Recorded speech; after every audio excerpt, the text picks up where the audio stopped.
O monstro, Humberto de Campos. Pelas margens sagradas do Eufrates, que fugia então, sem espuma e sem ondas, caminhavam na infância maravilhosa da terra a dor e a morte. Eram dois espectros longos e vagos, sem forma definida, cujos pés não deixavam traços na areia. De onde vinham, nem elas próprias sabiam. Guardavam silêncio e marchavam sem ruído, olhando as coisas recém-criadas. Foi isto no 6º dia da criação. Com o focinho mergulhado no rio, hipopótamos descomunais contemplavam, parados, a sua sombra enorme, tremulante e refletida nas águas. Leões fulvos de jubas tão grandes que pareciam, de longe, estranhas frondes de árvores louras, estendiam a cabeça redonda, perscrutando o deserto. Para o interior da terra, onde o solo começava a cobrir-se de verde, velando a sua nudez com um leve manto de relva moça, que os primeiros botões enfeitavam, fervilhava um mundo de seres novos, assustados, ainda com a surpresa miraculosa da vida. Eram aves gigantescas, palmípedes monstruosos, que mal se sustinham nas asas grosseiras e que traziam ainda na fragilidade dos ossos a umidade do barro modelado na véspera. Algumas marchavam aos saltos, o arcabouço à mostra, mal vestidas pela penugem nascente. Outras se aninhavam já, nas moitas sem espinhos, nos primeiros cuidados da primeira procriação. Batráquios de doce esverdeado, porejando a água, fitavam mudos, com os largos olhos fosforescentes e interrogativos, a fila cinzenta dos outeiros longínquos, que pareciam, à distância, à sua brutalidade virgem, uma procissão silenciosa, contínua, infinita, de batráquios maiores. Auroques taciturnos, sacudindo a cabeça brutal em que se enrolavam, encharcadas e grotejantes, braçadas de ervas dos charcos, desafiavam-se urrando com as patas enfiadas na terra mole. Rebanho monstruoso de um gigante que os perdera, os elefantes passavam em bando, colhendo com a tromba, como ramalhetes verdes, moitas de arbustos frescos.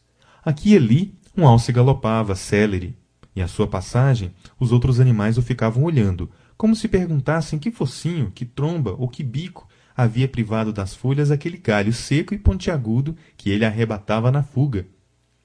Ursos primitivos lambiam as patas monotonamente. Enquanto um pássaro mais ligeiro cortava o ar, num vôo rápido, havia como que uma interrogação inocente nos olhos ingênuos de todos os brutos.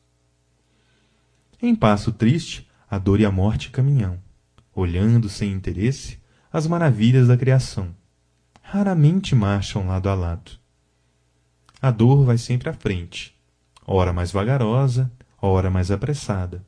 A outra, sempre no mesmo ritmo, não se adianta nem se atrasa. Adivinhando de longe a marcha dos dois duendes, as coisas todas se arrepiam, tomadas de agoniado terror. As folhas, ainda mal recortadas do limo do chão, contraem-se num susto impreciso. Os animais entreolham-se inquietos e o vento, o próprio vento, parece gemer mais alto e correr mais veloz a aproximação lenta, mas segura, das duas inimigas da vida. Súbito, como se as detivesse um grande braço invisível, a dor estacou, deixando aproximar-se a companheira. Para que mistério, disse a voz surda, para que mistério teria Jeová, no capricho da sua onipotência, enfeitado a terra de tanta coisa curiosa? A morte estendeu os olhos perscrutadores até os limites do horizonte, abrangendo o rio e o deserto, e observou num sorriso macabro que fez rugir os leões. Para nós ambas, talvez. E se nós próprias fizéssemos com as nossas mãos uma criatura que fosse na terra o objeto carinhoso do nosso cuidado? Modelado por nós mesmas, o nosso filho seria, com certeza, diferente dos auroques, dos ursos, dos mastodontes, das aves fugitivas do céu e das grandes baleias do mar. Tra-lo-íamos eu e tu em nossos braços, fazendo do seu canto ou do seu urro a música do nosso prazer.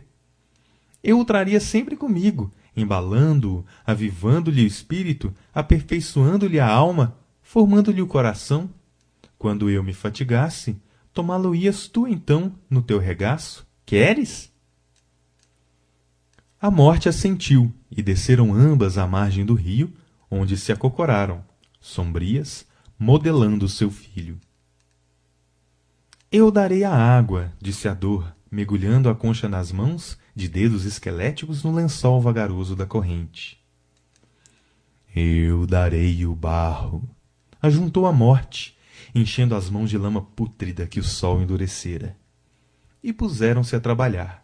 Seca e áspera, a lama se desfazia nas mãos da oleira sinistra, que assim trabalhava inutilmente. Traze mais água, pedia. A dor enchia as mãos no leito do rio, molhava o barro, e este logo se amoldava, escuro, ao capricho dos dedos magros que o comprimiam. O crânio, os olhos, o nariz, a boca, os braços, o ventre, as pernas, tudo foi se formando, a um jeito, mais forte ou mais leve, da escultura silenciosa. Mais água, pedia esta, logo que o barro se tornava menos dócil, e a dor enchia as mãos na corrente e levava à companheira. Horas depois, possuía a criação um bicho desconhecido. Plagiado da obra divina, o novo habitante da terra não se parecia com os outros, sendo, embora nas suas particularidades, uma reminiscência de todos eles.